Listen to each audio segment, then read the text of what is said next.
साथियों जिंदाबाद। जय भीम। आज के बहुजन संवाद कार्यक्रम में हमारे बीच में वरिष्ठ वक्ता मौजूद हैं, जिनका मैं परिचय कराना चाहूंगा। हमारे बीच में है डॉक्टर गणेश नारायण देवी जी। आप राष्ट्र सेवा दल के राष्ट्रीय अध्यक्ष हैं, और साथ ही आप सुप्रसिद्ध साहित्य आलोचक, भाषाविद हैं, और आपको 2014 में पद्मश्री पुरस्कार से सम्मानित किया गया है। इसके साथ ही आपको 2011 में लिंग बुक से पुरस्कार, 2003 में प्रिंस प्लाज अवार्ड, 2001 में सार्क साहित्य पुरस्कार, और 1993 में साहित्य अकादमी पुरस्कार से आपको सम्मानित किया गया है। आप सियाजी गायकवाड़ विश्वविद्यालय बड़ोदरा में अंग्रेजी के प्राध्यापक रहे, और आप भाषा नामक ट्रस्ट चलाते हैं।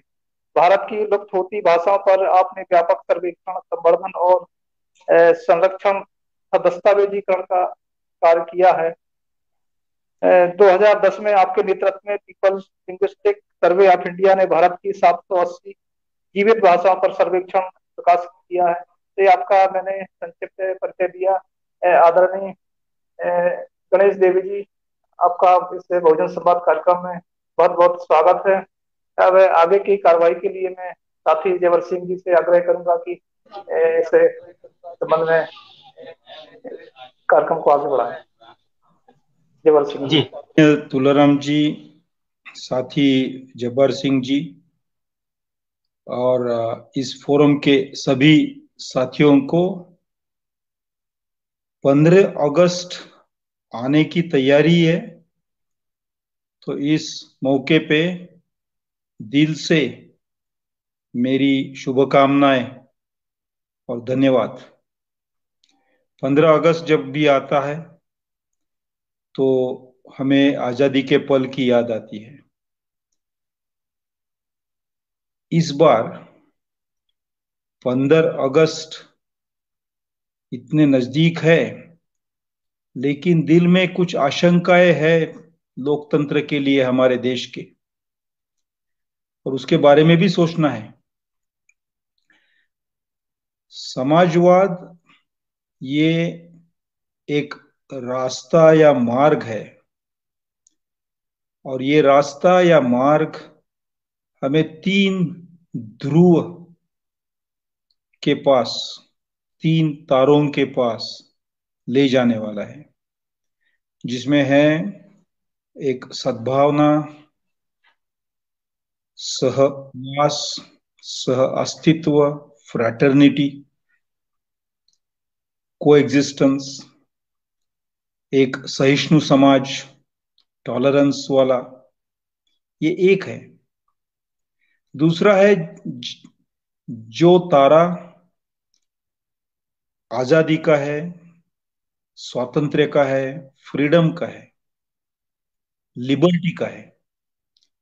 और तीसरा है जो समानता का है, विषमता विषमता निर्मूलन का है।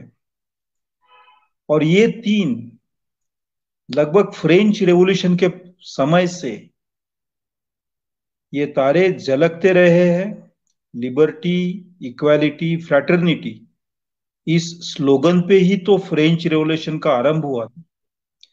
और उसके इर्द गिर्द बहुत सारी कल्पनाएं भी रची गई, कुछ सपने भी रचे गए, कुछ सिद्धांत रखे गए। फ्रेंच रेवोल्यूशन, फ्रेंच क्रांति 18वीं सदी के अंत में हुई। पूरे 19वीं सदी में इसके बारे में बड़ी चर्चा रही। इसमें एक तरफ मार्क्स के सिद्धांत और उस सिद्धांतों पर आधारित एक राजकीय प्रक्रिया की कल्पना, पूरा विवरण भी मिला। दूसरी तरफ रस्किन जैसे अन्य विद्वानों ने इंग्लैंड में, और कुछ जिन्होंने मॉन्टेस्क्यू, रूसो, वॉल्टर के पास से अपनी कल्पनाएं ले ली थी, उन्होंने फ्रांस में बिल्कुल मार्क्सिस्ट नहीं, लेकिन उससे थोड़ा कम, इस तरह से समतावाद का सपना रचा था।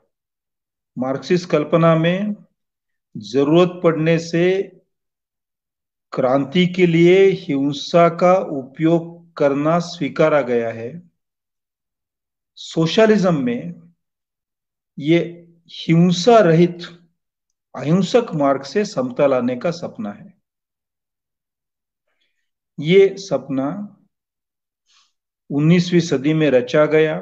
हमारे देश में 20वीं सदी के आरंभ में वो आ पहुंचा था। अलग अलग रास्तों से वो आ पहुंचा था।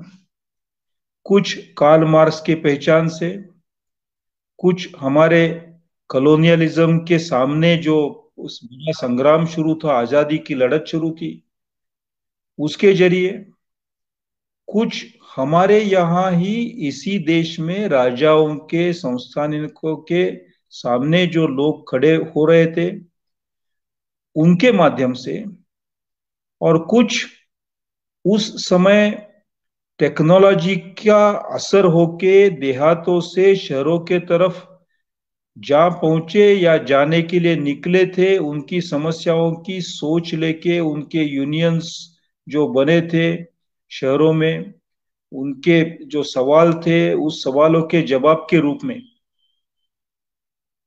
और फिर सबसे बड़ा जो स्रोत था समता मूलक समाज के विचार का, वो तो हमारा संविधान था। संविधान में देश के उस समय के सभी नेताओं ने, जो कॉन्स्टिट्यूएंट असेंबली में जुड़े थे, संविधान समिति से जुड़े थे, उन्होंने इस सपने को संपूर्ण रूप देने के लिए संविधान में हर तरह की रचना की। उसके आरंभ में ही जो जो उसका ओरिएंटेशन है, जो उसकी दिशा है, प्रियम्बल से लेके डायरेक्टिव प्रिंसिपल से लेके फंडामेंटल राइट्स में भी समता, आजादी और समभाव, सह अस्तित्व की भावना, ये तीनों लिखे गए। तो अनेक रास्तों से ये समता का विचार हमारे देश में पहुंचा। हमारे दिल में उन्होंने उन सारी कल्पनाओं ने नए सपने जगाए। किसी जगह शाहू महाराज के कृति और सोच से वो जगे थे, किस जगह वो पेरियार के कृति और सोच से जगे थे, कुछ जगह वो सयाजीराव गायकवाड़ के कृति और सोच से जगे थे, कुछ जगह बाबा साहेब अम्बेडकर और महात्मा गांधी ऐसे जो समाज के धुरीणी थे उनके सोच और कृति से ये सपने जगे थे। ये हर जगह, हर समाज के तबक्के में, हर राज्य में थोड़े थोड़े अलग रूप में जगे हुए सपने थे। इन सारे सपनों को इकट्ठा लाने का काम अभी भी बाकी है, और इन सारे सपनों का एक अच्छा स्ट्रक्चर बना के पूरे देश के लिए वो किस तरह से सच बन बना सकेंगे, वो हमारे सामने एक बहुत बड़ा चैलेंज भी है, आह्वान है हमारे सामने। और ये आह्वान तो इस समय में बहुत ही ज्यादा मुश्किल बनता जा हमने देखा है पिछले 30 सालों में। इस समय अगर मैं बात करूं अपने ही देश की, तो लोकतंत्र ही खतरे में है और संविधान की स्थिति दोलायमान हो गई है। वो कितने दिन इसी रूप में रहेगा या बिल्कुल रहेगा भी नहीं, इस तरह की आशंकाएं बहुत स्वाभाविक रीति से, रूप से हमारे मन में आ रही है। जैसे आज प्रशांत भूषण जी को कोर्ट ने जो वर्डिक्ट दिया वो सुन के, या तो कुछ दिनों पहले जो मंदिर की हवा चली, उसके पहले बहुत सारे जवानों को जामिया, जेएनयू, हर जगह पे जो अरेस्ट किया गया है, उसके पहले राजस्थान में सरकार गिराने की कोशिश हुई। हर दिशा में, हर तरफ से एक तरह का स्टॉर्म, एक तरह का तूफान उठ रहा है। और ये सभी तूफानों के बीच में संविधान दोलायमान हो रहा है, हमें उसे संभालना है। इस देश में समतामूलक समाज लाने के लिए जिस तरह से आइडियोलॉजी की गरज है, जरूरत है, जिस तरह से हमें सैद्धांतिक आधार की जरूरत है, उसी तरह से शायद उससे और ज्यादा हमें अपना संविधान बचाने की जरूरत है। अगर संविधान बचेगा, संविधान इससे भी सुदृढ़ बनेगा, उसके directive principles of fundamental rights अगर हम हासिल कर पाएंगे, उसके लक्ष्य जो है वो हासिल कर पाएंगे, तो हमारा ये सोशलिज्म का जो रास्ता है, तीन तारों के तरफ जाने वाला सोशलिज्म का रास्ता, ये थोड़ा उस रास्ते की मुश्किलें, कठिनाइयां थोड़ी कम होगी। सवाल आता है मन में कि संविधान को खतरा क्यों पैदा हुआ। तो जब भारत के परिप्रेक्ष्य में हम सोचते हैं तो हम सोचते हैं कि आरएसएस, वीएचपी, जनसंघ, इनकी जो सोच है वो संविधान से मिलती जुलती नहीं है, और वो सत्ता में है, इसलिए इस संविधान को खतरा है। और हमारा इस तरह से देखना सही है ही। लेकिन एक सवाल मैं आपके सामने रखना चाहता हूं कि 2014 में हमारे देश में जो सत्ता में आए, उनकी सोच भले इस धर्म को लेके इस तरह से बनी है, इतिहास को लेके इस तरह से बनी है, ये सही है। लेकिन उसी समय अन्य देशों में, जैसे United states of America, Egypt, Turkey, Brazil, Russia, बहुत सारे अन्य देशों में उसी तरह से उनके लोकतंत्र को क्यों खतरा निर्माण हुआ? क्या वहां भी आरएसएस, वीएचपी, बीजेपी गए थे? तो उसका जवाब है नहीं। इसका मतलब होता है कि पूरे दुनिया में कुछ ऐसा बना जिससे हर देश में उस देश के ही अंदर के कोई ताकतों को लेके उन देशों के, सभी देशों के लोकतंत्र को खतरा पैदा हुआ। तो वो जो जागतिक या वैश्विक घटनाएं थी वो क्या थी? वो ये थी कि 1980 के बाद रेगन, रोनाल्ड रेगन का इकोनॉमिक्स और मार्गरेट थैचर का इकोनॉमिक्स ज्यादा हावी होने लगा। उस समय यूएसएसआर की स्थिति पहले से खराब थी और उसका विघटन हो गया। और ये जो नया इकोनॉमिक्स था, जिसे आप न्यू लिबरलिज्म कहे, कभी ग्लोबलाइजेशन हम कहते हैं, उसे जिस नाम से भी आपको कहना है, क्रोनी कैपिटलिज्म कह सकते हैं, जिस नाम से कहना चाहते, उस इकोनॉमी में एक सूत्र था, और वो सूत्र था, वो तत्व, प्रिंसिपल था कि इसके बाद स्टेट पावर जो है वो नागरिकों की जिम्मेवारी लेने के लिए तैयार नहीं है। State shall not take care of education, health और वेलफेयर। और स्टेट चलाने के लिए, इन कामों के लिए, एजुकेशन, हेल्थ केयर, उनका आना जाना, ट्रांसपोर्टेशन, पब्लिक ट्रांसपोर्टेशन के लिए जो भी सुविधाएं बनाई थी स्टेट ने, वेलफेयर स्टेट ने 1950, 60, 70 के दशकों में, उन सुविधाओं को उन सरकारों ने डिसइन्वेस्टमेंट के तत्व से, सूत्र से प्राइवेट प्लेयर्स को देने की शुरुआत की। हमारे देश में भी यही सोच शुरू हुई, बल्कि प्राइवेटाइजेशन का इतना मारा देश में नहीं पड़ा था।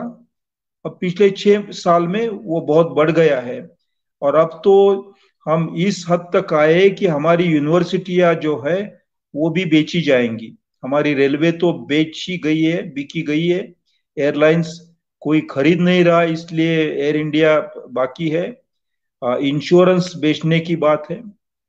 अब जब स्टेट ये सब सुविधा के लिए, समाज की सुविधा के लिए बनाए चीजें बेच रही है, तो साफ है कि स्टेट जो है, राज्य सत्ता है, वो लोगों की जिम्मेवारी नहीं लेगी।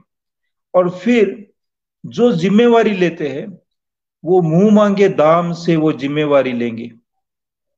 उसका अर्थ है कि बहुत अमीर, बहुत बहुत अमीर और बहुत बहुत गरीब, इस तरह का समाज बढ़ रहा है।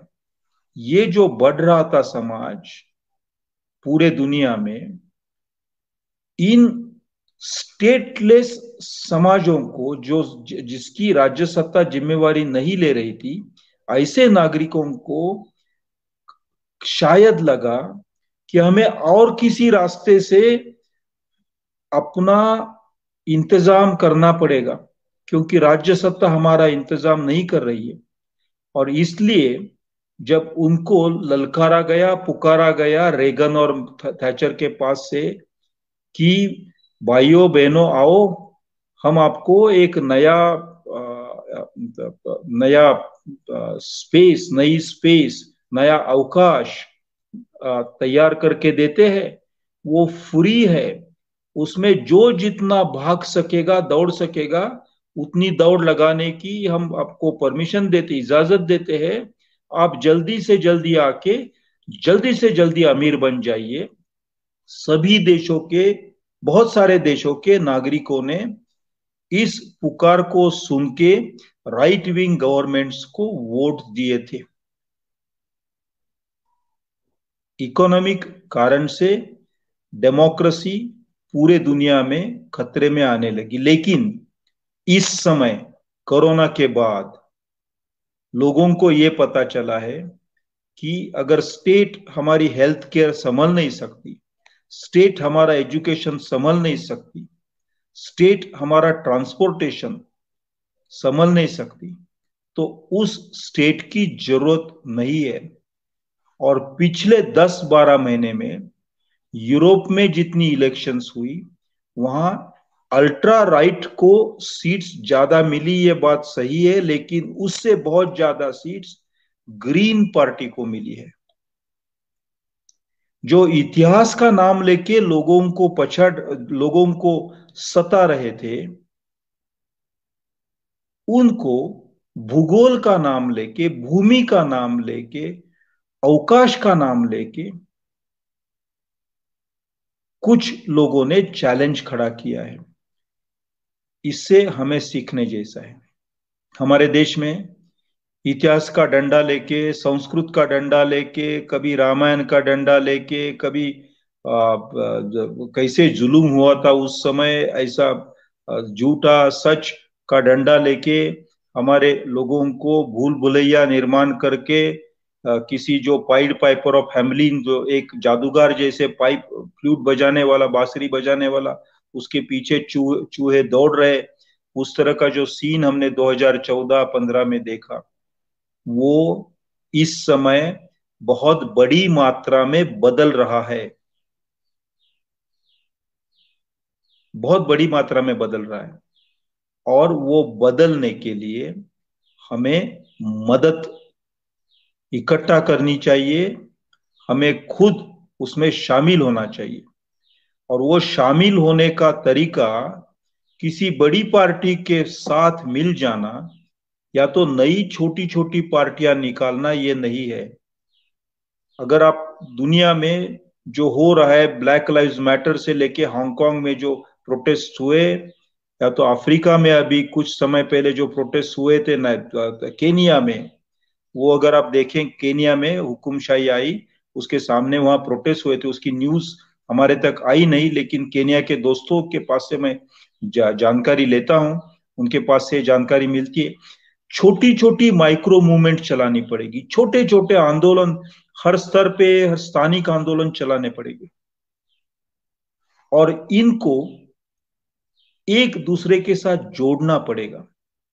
और ये सब आंदोलन, ये मूवमेंट्स ये कोई एक स्लोगन के नीचे नहीं आएंगी, क्योंकि वो अपने आप में खुद को संपूर्ण मानती है, परिपूर्ण मानती है।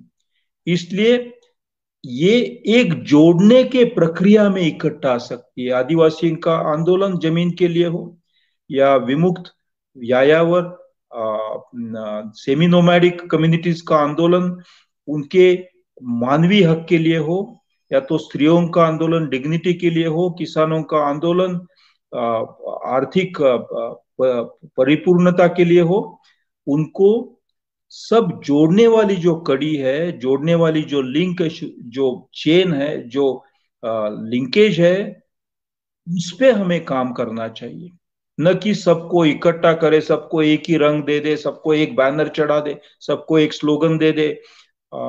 वो जमाना चला गया, क्योंकि जो एक बैनर के नीचे बहुत आते थे, वो उस स्टेट में आते थे, उस सब प्रकार के स्टेट में आते थे जो स्टेट नागरिकों के लिए काम करती थी। इस समय की जो स्टेट पावर है वो खाली है, खाली डिब्बा जैसे होता है, वो बचता ज्यादा है, उसके अंदर कुछ नहीं है। आप बारकाई से देखिए, सूक्ष्मता से देखिए, वो ये स्टेट आवाज ज्यादा करती है, क्योंकि उसके अंदर खोखलापन आया है। ये पूरे दुनिया के सभी स्टेट्स का हुआ है।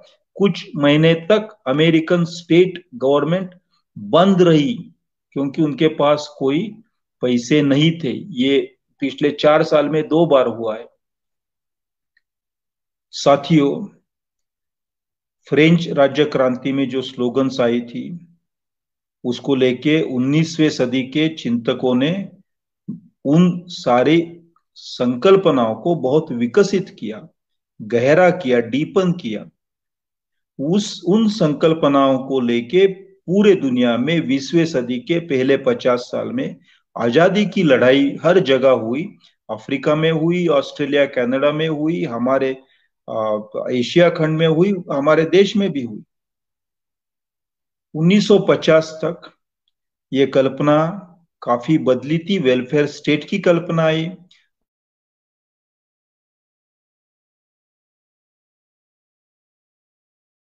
इकोनॉमिक 40 साल पहले आया था।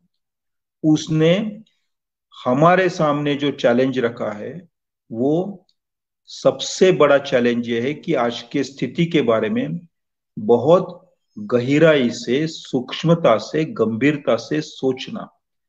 हमें कोई भी पुरानी स्लोगन काम नहीं आएगी, कोई भी पुराने मोर्चे काम नहीं आएंगे, कोई भी पुराने बने बनाए जो सांचे ढांचे है कृति के या विचार के काम नहीं आएंगे।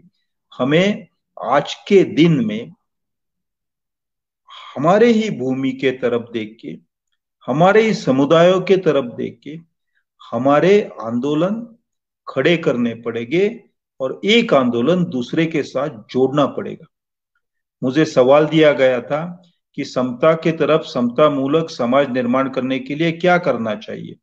तो एक वाक्य में अगर उसमें उसका मैं जवाब दे दूं, तो जो दुनिया में डिवाइसिव पॉलिटिक्स है, विभाजन की राजकीयता है, विभाजन की राजनीति है, उसके सामने हमें पॉलिटिक्स ऑफ टुगेदरनेस, समावेश की और सहवास की राजनीति लानी चाहिए।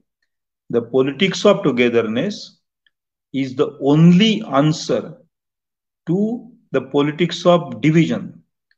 और इतिहास को लेके जो नैरेटिव बन गया है, पुराना समय, ग्लोरी, राम, हिंदू, संस्कृत, उसका जवाब है भूमि, भूगोल, नदियां, पर्वत, दरिया, रास्ते। वो डिस्कोर्स हमें बदलना चाहिए। इसलिए हमें भू की तरफ, भूमि की तरफ बहुत ध्यान देना पड़ेगा। और टेक्नोलॉजी का जो अनसस्टेनेबल रूप हमने देखा, उसके सामने हमें कुछ ग्रीन, कुछ हरा बनना चाहिए। इकोलॉजी, पर्यावरण की बारे में सोचना चाहिए। तो ये तीनों जब मैं देखता हूं, तो मुझे एक फॉर्मूला मिलता है कि भूमि पे खड़ा जो आंदोलन है, वो ही सच होगा। और ऐसे सभी आंदोलन को पॉलिटिक्स ऑफ टुगेदरनेस से जोड़ना चाहिए। सेवादल के माध्यम से महाराष्ट्र में आने वाले हफ्ते में 1,000 जितने संगठन इकट्ठा हो रहे हैं और महाराष्ट्र सोशल फोरम बना रहे। हर राज्य में ये होना चाहिए। हर राज्य के प्रकृति को जो सुसंगत हो प्रकृति से, मध्य प्रदेश में उसका स्वरूप अलग होगा, झारखंड में उसका स्वरूप बिल्कुल अलग होगा, लेकिन हर जगह ये होना चाहिए। वो होगा तो हम समता मूलक समाज के रास्ते पे और 2 कदम आगे बढ़ पाएंगे। धन्यवाद। जी बहुत। मैंने एनालिसिस ऑफ कास्ट पढ़ के उसके ऊपर कुछ लिखा था। उसके बाद डॉक्टर अंबेडकर की दूसरी एक उससे भी ज्यादा महत्वपूर्ण किताब है द रिडल इन हिंदुइज्म, जो उन्होंने उनकी जिंदगी के अंतिम साल में लिखी थी। जो वो जब तक जिंदा थे तब तक पब्लिश नहीं हुई थी, उनके मृत्यु के बाद शायद पब्लिश हुई थी द रिडल इन, क्योंकि मैन्युस्क्रिप्ट गुम हो गया, उनको घर बदलना पड़ा था। उनके मृत्यु के बाद घर बदला गया था, उनका निवास, मैन्युस्क्रिप्ट मिल नहीं रहा था। लगभग 20 साल के बाद वो पब्लिश हुई। तो डॉक्टर अंबेडकर ने अनाइलेशन ऑफ कास्ट है मनुस्मृति तक वो हमें ले जाते हैं उस किताब में। द रिडल्स इन हिंदुइज्म उसके पहले के 1200 साल, मनुस्मृति के पहले के 1200 साल तक ले जाते हैं। यानी हमारे से कुछ यीशु के पहले के लगभग 1300 साल तक, हमारे से 3300 33 3,500 साल पहले हमारे समय के, वहां तक ले जाते हैं। पूरे 1,000 साल का उन्होंने इतिहास उस छानबीन करके उसको क्यों जाति पैदा हुई, क्यों वर्ण की व्यवस्था, क्यों संकल्पना कहां से आई, वो ढूंढ रहे थे कहां से आई। उस समय 1955-56 के समय जो साइंस उपलब्ध था उससे आज हमारे पास साइंटिफिक डेवलपमेंट बहुत ज्यादा है। 2018 में जेनेटिक्स पे आधार पे डेविड रिक नाम के एक साइंटिस्ट ने बहुत अच्छी किताब, मैं जब साइंटिस्ट कर रहा हूं तो स्पेस साइंटिस्ट नहीं है, सामाजिक विज्ञान, समाज सोशल साइंटिस्ट, जेनेटिक्स को लेके सोशल साइंस पे उन्होंने, ये हार्वर्ड के हैं मेडिकल स्कूल के, उन्होंने हमारे देश के जो पॉपुलेशंस रही है वो 45,000 साल से इस देश में है। ये आर्कियोलॉजी और जो हड्डी जो मिली, स्केलेटन्स मिले हैं देश में अलग अलग जगह, उसका सैंपल्स लेके जीनोम्स निकाल के उसके टेस्टिंग पे ये तय किया गया है। ये मेरी कोई अपनी बनी बनाई कहानी नहीं है। तो तो उन्होंने कुछ 7,000 साल पे, हमारे से 7,000 साल पहले तक के समाज का वर्णन दिया है उस किताब में। इस देश में रहने वाले, खास करके दक्षिण भारत में रहने वाले, और मोहनजोदड़ो, यानी जिसे हम इंडस वैली सिविलाइजेशन, सिंधु संस्कृति कहते, वहां के काफी डिटेल में डिस्क्रिप्शन उन्होंने दिया है। और इसमें उन्होंने ये कहा है कि इस देश के जितने सैंपल्स उन्होंने चेक किए थे उस पर से उन्होंने कंक्लूजन निकाला, इस देश में कोई भी ऐसा समुदाय नहीं है, कोई भी एक भी समुदाय नहीं है जो प्योर ब्लड का हो। यानी एक जाति का है वो बिल्कुल आराम से जिस ब्लड कल्चर को लेके आज तक है, एक भी नहीं है। अगर ये साइंटिफिकली, मैंने उनको एक एग्जाम्पल दिया, उन्हीं की किताब में है, व्यास नाम की एक कम्युनिटी आंध्र प्रदेश में रहती है, उस कम्युनिटी में कुछ पिछले 1600 साल में कोई ब्लड मिक्सिंग नहीं हुआ है। तो मैंने डेविड रिक जो है ऑथर, उनके साथ बहुत लंबी चर्चा की है। उसका ट्रांसक्रिप्ट है, अंग्रेजी में है, मैं आपको भेजूंगा। हिंदी उसका अनुवाद करने की मेरी तमन्ना है, क्योंकि वो जब हिंदी में आएगा तो इसके इस आपने जो सवाल पूछा उसके उसके अच्छे जवाब उसमें मिलेंगे। और उनका ये मानना है कि जाति ये प्योरली इकोनॉमिक रीजन से बनी है, और जाति निकल जाने के लिए प्योरली इकोनॉमिक सॉल्यूशंस होंगे। वो इकोनॉमिक और पॉलिटिकल कॉम्बिनेशन हो सकते हैं, लेकिन हमारे समाज में पिछले 2000 मनुस्मृति के बाद जिन लोगों को दबाया रखा, जिनको केवल श्रम के साथ जोड़ा गया, उनको उस श्रम से छुड़वाने के लिए आज तक कोई व्यवस्था नहीं है। उनको कुछ टुकड़े डाले गए हैं, लेकिन उससे मुक्त करने का, हमारी आजादी की एक लड़ाई हुई जिसे देश आजाद हुआ, लेकिन देश की जनता जो है वो आजाद होने की लड़ाई अब भी बाकी है। वो हमेशा वो करते रहना पड़ेगा। मैं मानता हूं कि इस देश में कुछ दशकों के बाद, शायद 100 साल के बाद, हम न्याति मुक्त समाज बने होंगे। आज मैं जो कह रहा हूं वो सुन के बहुत सारे लोग हंसेंगे कि ये कैसा संभव है। जिस दिन लोग इस प्रकार के विधान पे हंसना बंद करेंगे, उस दिन हमारा देश जाति से मुक्त होने की शुरुआत करेगा। क्योंकि हम मेंटली डिफीटेड हो सकते हैं, हम नहीं मानते हैं कि जाति से मुक्त हो पाएंगे। ये मुक्ति दो तरह की है, और इसमें मैं गांधी जी का हिंद स्वराज का उल्लेख करता हूं। गांधी ने कहा था अंग्रेजों से मुक्त होने के दो तरीके। एक तो हाथ में तलवार लेके कुछ लोग उनके पीछे भागे और अंग्रेज भागते भागते इंग्लैंड चले जाए, एक तरीका है। और दूसरा है कि अपने अंदर से खुद को मुक्त करो, तो आपको कौन गुलाम बना सकेगा। अब उस समय वो बड़ा कठिन लग रहा था, लेकिन कुछ छोटे छोटे आंदोलनों को इकट्ठा करके गांधी ने इसमें काफी योगदान दिया, और आजादी हम पा सके। जिस तरह की आजादी गांधी चाहते थे उस तरह की आजादी नहीं मिली है, जिस तरह की आजादी अंबेडकर चाहते थे उस तरह की नहीं मिली, लेकिन कुछ आजादी मिली, कुछ मौका मिला। हम सब मिलके, हम सब यानी जब्बर सिंह जी, तुलाराम जी, गणेश देवी और कोई, इसके सामने लड़ सकते हैं। और इसके लिए हमें द्रविड़िक संस्कृति का सम्मान करना सीखना पड़ेगा, और संस्कृत पे आधारित जो संस्कृति है उसको उसकी जगह दिखानी पड़ेगी, सही जगह। लेकिन वो हम नहीं कर रहे। एक तरफ हम द्रविड़िक संस्कृति का भी दुस्वास करते हैं, धुतकारते उसको, क्या काले लोग हैं ऐसा बोल के हम हंसते हैं, और दूसरी तरफ हम ज्ञाति को, जाति को निकालना चाहते हैं। हमें पूरी तरह से मानसिकता से जाति के निकले हुए समूह को इकट्ठा कर, ऐसे समूह है देश में।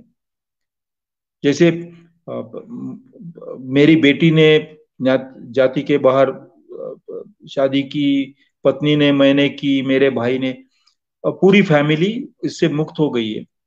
ये नहीं कि हमारे पास पैसे थे इसलिए, हमारे पास पैसे नहीं थे, हम गरीब फैमिली से ही आते। बहुत सारे ऐसे उनको इकट्ठा करना पड़ेगा, नई तरह से समाज को डिमार्केट करना पड़ेगा। हम जाति को इकट्ठा करके जात मुक्ति नहीं कर सकेंगे। थोड़ा मैं कह रहा हूं, सही नहीं लगेगा आपको आज। अन्याय के सामने लड़ने के लिए इकट्ठा आने की जरूरत है, लेकिन किस तरह से मोबिलाइजेशन करते हैं हर चीज में, उसके ऊपर उसके जो आउटकम आएंगे, जो निर्णय आएंगे, उसके परिणाम आएंगे, वो आधारित रहता है। हम कर पाएंगे, ये निर्धार करना चाहिए। 15 अगस्त ये बहुत अच्छा दिन है इस तरह का निर्धार करने का।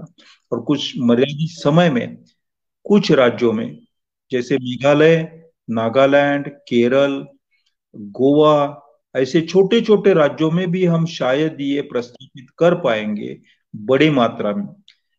उसके बाद फिर बिहार, यूपी, एमपी, महाराष्ट्र, जो इसके बारे में बहुत खराब है, वहां ये प्रस्तापित कर पाएंगे। मैं आशावादी हूं।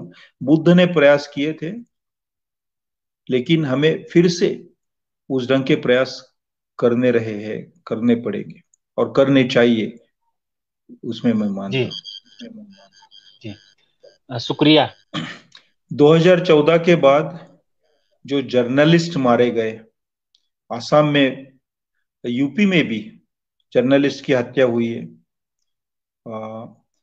गुजरात में हुई है, अ, केरल में हुई है, तमिलनाडु में हुई है, हर राज्य में।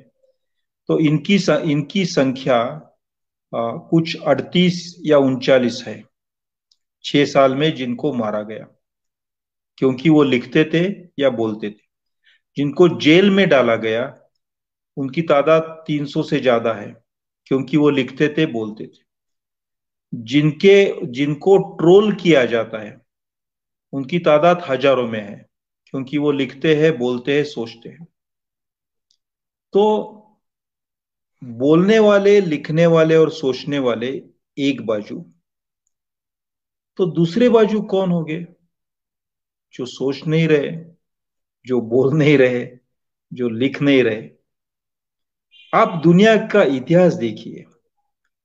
मैं आपको 2-3 एग्जाम्पल्स देता हूं कि यीशु क्रिस्त को किसने मारा था। तो जो सोचने वाले को नहीं चाहते थे, मार। ब्रूनो, गैलीलियो, ये साइंटिस्ट थे, उनको उड़ा दिया गया था। कितने सारे साइंटिस्ट को, कितने सारे चिंतकों को इस ढंग से मारा गया है। ग्रीस में, प्राचीन ग्रीस में, जहां सुंदर पुतले बनते थे, हम ग्रीस का सोचते तो ब्यूटीफुल स्टैचूज का सोचते हैं, संगीत का सोचते हैं। वहां पे सोक्रेटिस नाम के एक इंसान को रास्ते में चर्चा करने के कारण से जहर देके मारा था, आपको याद होगा। और फिर वो तो ग्रीस था। यहाँ पे 16वीं सदी में, 17वीं सदी में, सॉरी 16वीं सदी में, छोटे उम्र की एक औरत राजस्थान गुजरात के बॉर्डर पे जी रही थी, तो उसको भी जहर देके मारा था। मीराबाई नाम था उसका। तुकाराम को, वो लोग बोल रहे कि वो विमान में बैठ के, वो हवाई जहाज में बैठ के देव के घरों में गया, लेकिन उसको उड़ाया गया था, ये हम जानते हैं। तो ये सोच जब दुनिया के प्रस्थापित मूल्यों को चैलेंज करती है, तो ऐसे सोचने वाले को हमेशा तकलीफ सहनी पड़ती है। लेकिन जो सोचते हैं वो इसकी तैयारी रख के सोचते हैं। अगर ऐसे ना होता तो भगत सिंह ने जिस ढंग के लेटर्स लिखे, जिस ढंग की किताबें और लेख लिखे, उस तरह के ना लिखते। फिर वो सावरकर जैसे माफीनामा दे के निकल जाते। सोचना, ये जमाने के खिलाफ सबसे पहला रेबेलियन होता है, और वो रिफॉर्म के लिए होता है, सच्चाई के लिए होता है। और वो करते समय ये रिस्क आएगी। असली पॉलिटिक्स क्या है कि माइनॉरिटी में होते हुए भी, अकेला होते हुए भी, वो बूढ़ा आदमी कलकत्ता से नौखाली तक वो एक अकेला चलो रे गीत गाते जा रहा था, आपको याद होगा। 1947 की बात मैं आपको बता रहा हूँ। और उसकी उम्र उस समय 76 थी। अकेला होते हुए भी सोचना, खतरा होते हुए भी सोचना, ये सोचने वाले की लिटमस टेस्ट है। अगर उस लिटमस टेस्ट में ही वो फेल हुआ, तो फिर उसके नाम से 200 किताब हो या 500 किताब हो, वो चिंतक, विचारक नहीं होता है। तो ये बहुत एक्सपेक्टेड था, और ये एक्सपेक्टेड होता है। ये जब किसी की हत्या होती है, देख के डर भी लगता है, दुख होता है, वेदना होती है। लेकिन एक उसमें गवाही, कंफर्मेशन मिलता है कि अभी भी दुनिया में सोचने वाले पैदा हो सकते हैं, जीते हैं, और आने वाले समय में भी रहेंगे। और जो आने वाले समय में ऐसे सोचने वाले होंगे, ये जो विचार है, उससे बड़ी तसल्ली मिलती है, बड़ा सुकून मिलता है दिल को इन दिनों में। एक गया तो 100 निकलेंगे। इनकी सोच ऐसी थी, एक दाबोल कर गए तो 100 दाभोलकर होते। एक कलबुर्गी का दिन अभी 30 अगस्त को आ रहा है। और आपको पता, मैं बड़ी खुशी होती है कि उस दिन साउथ के सभी स्टेट्स के सभी चिंतक इकट्ठा हो रहे हैं, केरल से लेके महाराष्ट्र तक। हर डिस्ट्रिक्ट से लोग आ रहे हैं। न उनको कोई टीएडीए दे रहा है, न किसी ने उनको न्योता दिया है, अपने आप में आ रहे। सोच कभी मारी नहीं जा सकती, सोचने वाले का देह मारा जा सकता है। इसलिए कलबुर्गी की हत्या नहीं हुई, कलबुर्गी नाम के देह की हत्या हुई। कलबुर्गी नाम के सोच की हत्या करना जिसे पॉसिबल है, उसका अभी तक जन्म नहीं हुआ है, वो पैदा नहीं हुआ है। गौरी, कलबुर्गी, दाभोलकर, पानसरे, इनकी सोच की हत्या, गांधी के सोच की हत्या, सोक्रेटिस के सोच की हत्या, यीशु के सोच की हत्या करने वाला कोई इस दुनिया में है नहीं, क्योंकि सोच मारी जा नहीं सकती। सोचने वाले का देह मारा जा सकता है। और ऐसे भी शरीर नश्वर है, शरीर तो नष्ट होने वाला है। Thank you. सर वो कानून 13 दिसंबर को पास हुआ था, और 16 दिसंबर से, सबसे पहले 15 दिसंबर को गौहती में एजिटेशन हुआ था। उसमें 7 लाख लोग इकट्ठा हुए थे, कोई नेता नहीं था। उसके बाद हर जगह फिर 22 दिसंबर को हम सब लोग इकट्ठा आए और तय किया कि इसको एक अम्ब्रेला हम भारत के लोग नाम से बनाते हैं, तो एक दूसरे की मदद कर सकेंगे। ये जो आंदोलन बंद हुए वो तकरीबन 11-12 मार्च तक चलते रहे, और 135 याचिकाएं सुप्रीम कोर्ट में इसके सामने लगी। और जो गृह मंत्री है वो कहते रहे कि देखिए, इसकी क्रोनोलॉजी समझिए, और हम तो नेशनल रजिस्टर ऑफ पॉपुलेशन तो बनाते ही रहेंगे। उन्होंने 1 अप्रैल से 30 सितंबर तक का समय सेंसस को दिया था, लेकिन 1 अप्रैल के पहले सेंसस ने डिक्लेयर किया कि पॉपुलेशन रजिस्टर नहीं बन रहा है, बन नहीं सकता। दूसरा था सिटीजन का रजिस्टर, नेशनल सिटीजन रजिस्टर। तो जब तक सुप्रीम कोर्ट के जो 135 केसेस है उसका निर्णय नहीं आता, तब तक नेशनल सिटीजनशिप रजिस्टर नहीं बनेगा, क्योंकि सिटीजनशिप रजिस्टर बनाने का काम सेंसस का नहीं है, मिनिस्ट्री का है। तो मिनिस्ट्री ने जो ये सुप्रीम कोर्ट में दावे लगे, उसका जवाब देने के लिए सुप्रीम कोर्ट ने 22 दिसंबर को ये पिटिशंस गए थे और पहला हियरिंग हुआ था, और सरकार को 1 महीने का समय दिया था जवाब देने के लिए, प्रत्युत्तर देने के लिए, 22 जनवरी तक। आज 14 अगस्त है, आज तक सरकार ने सुप्रीम कोर्ट को जवाब नहीं दिया। उसका मतलब सरकार को national citizenship register, citizen register बनाने की कोई तमन्ना, कोई बिल्कुल ही संभावना नहीं है। बाकी का रहा सवाल कि सिटीजनशिप एक्ट जो है अमेंडेड, उसके लिए एक कमिटी बनती है रेगुलेशंस की, और वो मिनिस्ट्री को बनानी होती है। उसको 6 महीने का समय होता है। अगर वो समय पूरा ना हो, अगर सफिशिएंट ना हो, तो 3 महीने का एक्सटेंशन लेना होता है। और ये जो रेगुलेशंस बनते हैं वो पार्लियामेंट्री सब कमेटी के तरफ जाते हैं, पास भेजे जाते हैं। लेकिन होम मिनिस्ट्री ने ये कमिटी ही बनाई नहीं, रेगुलेशंस बनाए नहीं, और सॉरी, होम मिनिस्ट्री ने रेगुलेशंस नहीं बनाए, पार्लियामेंट्री कमेटी के सामने रखने की बात ही नहीं आती। एक्सटेंशन के लिए जो अर्जी देनी थी वो नहीं दी थी, अब दिए उन्होंने। और 3 महीने का एक्सटेंशन, जैसे 6 महीने का 13 दिसंबर से लेके 13 जून तक था, 12 जून तक था। उसके बाद का 3 जुलाई, अगस्त, सितंबर, 12 सितंबर को पूरा होगा। उसके 8 दिन पहले वो ये और 3 महीने का एक्सटेंशन के लिए अर्जी देनी होती है, वो शायद अक्टूबर नवंबर में देंगे। जैसे का वैसा वो कानून पड़ा रहा है, वो उसका इम्प्लीमेंटेशन हो नहीं पाएगा। लेकिन ये कानून की बात, सीएए की बात बीजेपी तब उछालेगी जब बंगाल की इलेक्शन आएगी। इलेक्शन में इस्तेमाल करने के लिए, मराठी में अच्छा शब्द इसको बागुल बुआ बोलते हैं, यानी जो कपड़े का बनाया आदमी खेत में होता है ना, खेत में लगाते हैं काठी के ऊपर कपड़े का, तो ये सीएए की स्थिति है।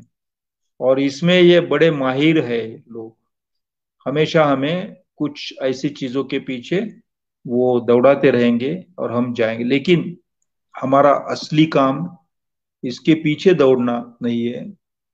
हमारा असली काम है जमीन पे छोटे छोटे आंदोलन, हर जगह, हर इलाके में, हर तालुके में, फिर वो कोई किसानी के साथ, कृषि के साथ हो, महिलाओं के साथ हो, विद्यार्थियों के साथ हो, शिक्षा के साथ हो, सुविधाओं के लिए हो, वो माइक्रो क्रेडिट को लेके हो, वो हवामान, टेम्परेचर, इकोलॉजी को लेके हो, वो विदेश नीति को लेके हो, क्योंकि अरुणाचल और उत्तराखंड में उस तरह के आंदोलन भी खड़े करने जरूरी है।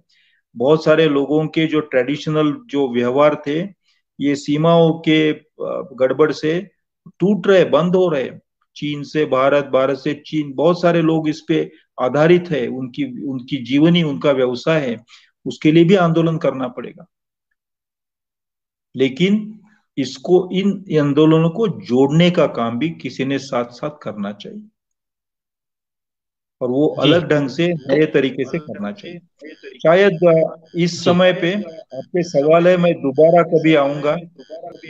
हाँ हाँ, मुझे बहुत सारे सेवा दल के लोगों का कोई सवाल मैं ले नहीं पाया, बहुत सारे सवाल हैं भाषा को फिर लेकर के, टीवी चैनलों के एंकर और उसमें शामिल नेताओं की डिबेट, सड़क से लेकर संसद की मैं अमर्यादित भाषा है, चिचोरी भाषा ये है, इस बहुत भाषा, सारे सवाल है सर मेरे पास, कम से कम जवाब 50 और ये सवाल है, एक, लेकिन जी अभी मंत्री जी जी की एक्सप्रेस में मुलाकात थी, एक्सप्रेस में इंटरव्यू था, और जी एक्सप्रेस वालों ने मुझे पूछा था कि आप क्या सवाल पूछना चाहेंगे, तो मैंने उनको पूछा था कि आप संस्कृत का इतना ऑप्शन दे रहे हैं स्कूलों में, संस्कृत के लिए इतने दरवाजे खोले हैं, उतने आप, और संस्कृत ऐसी भी बहुत पूरी तरह से जिंदा भाषा तो है ना, आधी जिंदा है आधी नहीं है, तो उसकी जगह संविधान जो अभी भी जिंदा है, उसके लिए इतने दरवाजे क्यों नहीं खोलते, उसके शिक्षा के लिए। भाषा से भी सबसे बड़ी भाषा इन दिनों में संविधान की भाषा है, न अंग्रेजी है, न हिंदी है, न तमिल है, सबसे बड़ी भाषा संविधान की है। बस मैं आपको दुआई देता हूँ, धन्यवाद देता हूँ, आभार, शुक्रिया, जिंदाबाद, और 15 अगस्त के लिए बहुत दिल से जी शुभकामनाएं। बहुत बहुत ओके। धन्यवाद सर, आप बहुजन समाज में आए, हम आपकी समय की मर्यादा शुक्रिया। को समझते हैं, हमारे सब साथी भी आपके समय की मर्यादा को समझते हैं, और हम उम्मीद करते हैं सर आप दोबारा जुड़ेंगे, ताकि जो सवाल है, बहुत सारे सवाल है, सबसे ज्यादा सवाल है सर, तो आपके पास जरूर। जब भी समय होगा आप दोबारा जुड़ेंगे बहुजन समाज में, इसी अपेक्षा के साथ बहुत बहुत शुक्रिया सर, आपने हमको समय दिया। Thank you, thank you, thank you thank sir, you, bye, thank you, good night. Akhya ji thank आपका भी यू। बहुत बहुत धन्यवाद। तुलाराम जी, गुड नाइट, जिंदाबाद। जी जी जी, शुक्रिया।